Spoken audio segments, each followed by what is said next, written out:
L'essentiel de l'actualité économique sur CamNews 24. Madame, Monsieur, bienvenue à la Minute de l'économie dont voici la vitrine.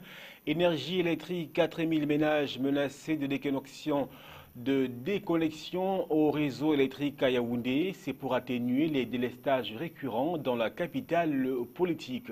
Révolution de la modernité, République démocratique du Congo contre Éthiopie. L'Éthiopie vient de gagner la RDC et va aller en quart de finale de la Coupe d'Afrique de révolution de la modernité. Eh bien, nous verrons tout cela dans ce programme. Voilà, Madame, Monsieur, pour les grandes lignes. Le panorama de l'actualité économique sur CamNews 24. Madame, Monsieur, une fois de plus, et bienvenue à tous. Énergie électrique, le déficit de plus en plus criard au Cameroun. À Yaoundé, le gouverneur de la région du Centre a annoncé le 30 mars dernier le lancement d'une opération visant à déconnecter du réseau électrique de la capitale du pays les ménages soupçonnés de s'être frauduleusement connectés. Il s'agit de quelques 4000 ménages qui sont dans le collimateur des pouvoirs publics et du concessionnaire du service public de l'électricité dans le cadre de cette opération. Pour Joseph Otto Wilson, ces connexions frauduleuses au réseau électrique contribuent à la surcharge des transformateurs, laquelle surcharge entraîne généralement l'explosion de ces équipements, provoquant ainsi d'importants déficits de production de l'énergie électrique. Aussi, le patron de la région du Centre espère que cette opération coup de poing contre les fraudeurs du réseau électrique de la capitale déclenchera un retour à la normale dans l'approvisionnement de la capitale camerounaise en énergie électrique et mettra fin au délestage vécu dans de nombreux quartiers suite aux multiples incidents survenus sur le réseau de transport et de distribution ces dernières semaines. Autre occurrence qui meuble et marque l'actualité économique nationale, TICAD 6, le Cameroun sera de la partie. La 6e édition de la conférence internationale de Tokyo sur le développement de l'Afrique, TICAD 6, va se dérouler à Nairobi au Kenya du 27 au 28 août 2016. Une première pour le continent noir qui reçoit pour la première fois ces rencontres ouvertes aux pays africains à l'instar du Cameroun.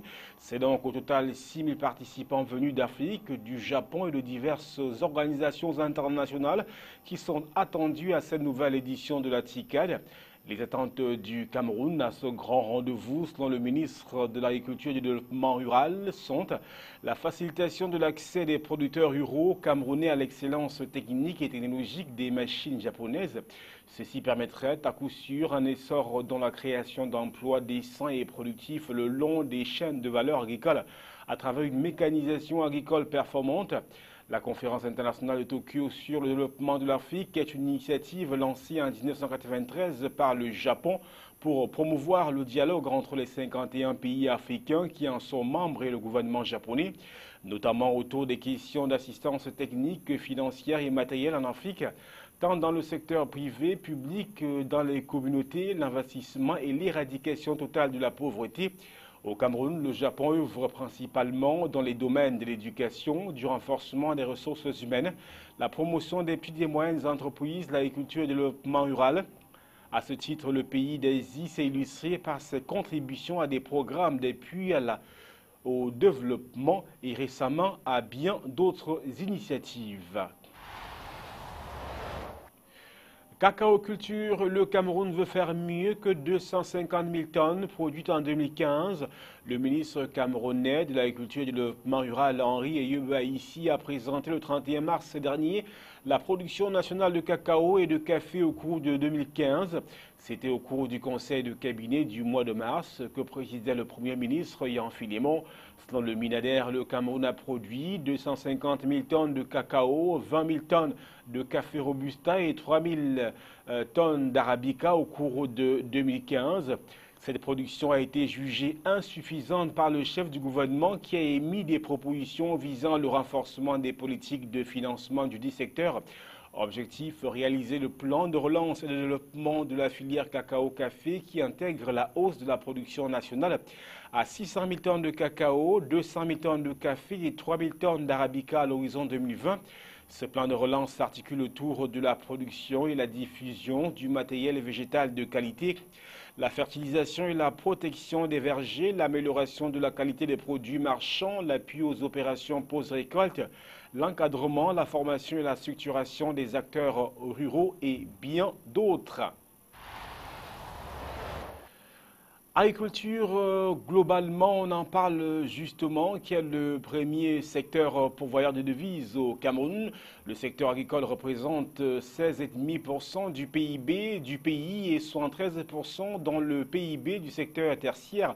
Le ministre délégué auprès du ministre des Finances qui a présenté un exposé sur l'état des engagements de l'État dans le domaine de l'agriculture aux autres membres du gouvernement a relevé que le secteur agricole présente également un solde global excédentaire de 656,3 milliards de francs CFA en 2014, constituant ainsi le premier pourvoyeur de devises avec 55% des exportations.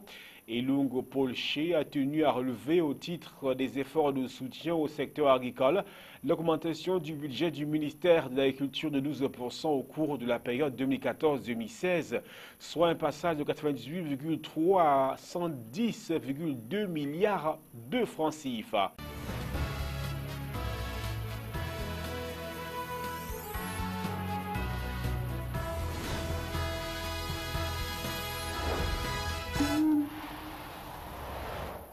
L'actualité économique au-delà des frontières camerounaises à présent. Au Ghana, pêcheurs et fermiers craignent l'essor du pétrole.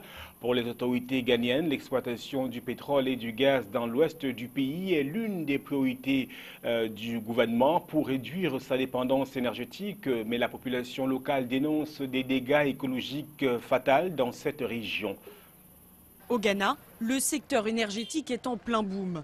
5 ans après avoir commencé à exploiter son premier gisement de pétrole avec le champ sous-marin de Jubilee, le pays se tourne désormais vers le gaz naturel.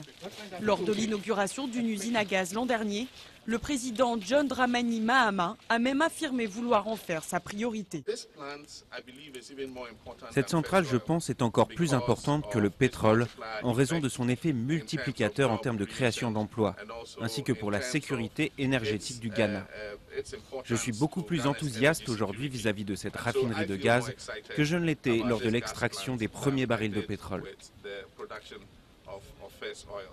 Mais l'installation de cette usine produisant 500 MW suscite bien des inquiétudes. Les habitants de la région vivent principalement de la pêche et de l'agriculture. L'exploitation du gaz représente une réelle menace sur leur mode de vie traditionnel et leur environnement. La nuit, on ne peut pas dormir à cause du fonctionnement de l'usine. Il fait plus chaud. Cela affecte notre agriculture. Les cocotiers et les plantes s'assèchent. Les pêcheurs se plaignent également de la zone d'exclusion de 500 mètres autour des puits. Des algues nauséabondes encombrent leurs filets et les stocks de poissons semblent diminuer. Ces mauvaises algues nous dérangent énormément. L'exploration pétrolière a causé beaucoup de difficultés sur les zones côtières. Les poissons ont commencé à mourir et nous avons entendu dire qu'une technique utilisée pour les forages de pétrole en est la cause. Nous n'attrapons plus autant de poissons qu'avant dans les zones côtières et à cause du forage, une odeur nauséabonde vient de la mer. Toutes ces inquiétudes ne vont pas arrêter l'exploitation pétrolière et gazière pour autant. Malgré une production de seulement 100 000 barils par jour, soit quasiment 20 fois moins que son voisin nigérian, le secteur est considéré comme un relais à la croissance économique du pays. En effet, l'économie du Ghana repose aujourd'hui principalement sur l'or et le cacao. Le gouvernement souhaite multiplier par 6 sa production de brut d'ici 2018 afin de briser sa dépendance envers le Nigeria et en finir avec les coupures de courant qui peuvent durer toute une journée. Nous vous l'indiquions en titre République démocratique du Congo contre Éthiopie. L'Éthiopie vient de gagner la République démocratique du Congo et va aller en quart de finale. Un quart de finale différent, c'est pas le football. Le quart de finale de la Coupe d'Afrique de révolution de la modernité. On voit tout cela. Fluidité, design, voilà à quoi ressemblera le métro d'Addis Abeba. Dans quelques mois, la capitale éthiopienne sera la première d'Afrique subsaharienne à se doter de cette technologie de pointe. Pour les usagers, ce sera une révolution. Aujourd'hui, ils s'entassent dans des autobus et des fourgonnettes. C'est un véritable cauchemar, en particulier aux heures de pointe, le matin et l'après-midi. Parfois, nous attendons des heures pour arriver à destination. On peut passer près d'une heure dans les files d'attente. De quoi arriver en retard au travail. Les infrastructures sont aujourd'hui surchargées. Alors, une fois le métro mis en marche, les compagnies de taxi bénéficieront aussi de plus de fluidité sur les routes. Le problème majeur auquel nous sommes aujourd'hui confrontés, c'est que certaines routes sont impraticables ici et là. Pour trouver une solution, il faut connaître le problème. Ce projet coûtera à l'État 475 millions de dollars. Pour le financer, il a contracté un prêt auprès de la banque chinoise Exim. Et c'est aussi une entreprise chinoise, China Highway Engineering Corporation, qui dirige le chantier. Lorsque ce projet sera achevé et que le service démarrera, il aura un grand impact sur les transports publics dans la ville, en particulier sur les grandes artères de la ville. Grand espoir de désengorgement dans les rues de la capitale. Le métro desservira une quarantaine de stations en souterrain ou à ciel ouvert sur plus de 30 km. Le chiffre du jour à présent, il est de 55% et ce chiffre représente les exportations issues du secteur agricole au Cameroun en 2015. Le rappel des principales articulations de votre programme économique, la minute de l'économie, énergie électrique, 4000 ménages menacés de déconnexion du réseau électrique à Yaoundé. C'est pour atténuer les délestages récurrents dans la capitale politique du Cameroun. Et puis République démocratique du Congo contre Éthiopie. Eh bien, l'Éthiopie vient de gagner la RDC et va aller en quart de finale, non pas d'une Coupe d'Afrique des Nations de football, mais d'une Coupe d'Afrique des Nations différente. Il s'agit de la révolution de la modernité. Eh bien, vous avez vu tout cela dans ce programme. Voilà, madame, monsieur, c'est la fin de la minute de l'économie. Merci à toutes les équipes techniques et rédactionnelles réunies autour de Yves Vincent Metadioufo et Sonia Mafoting. Au revoir.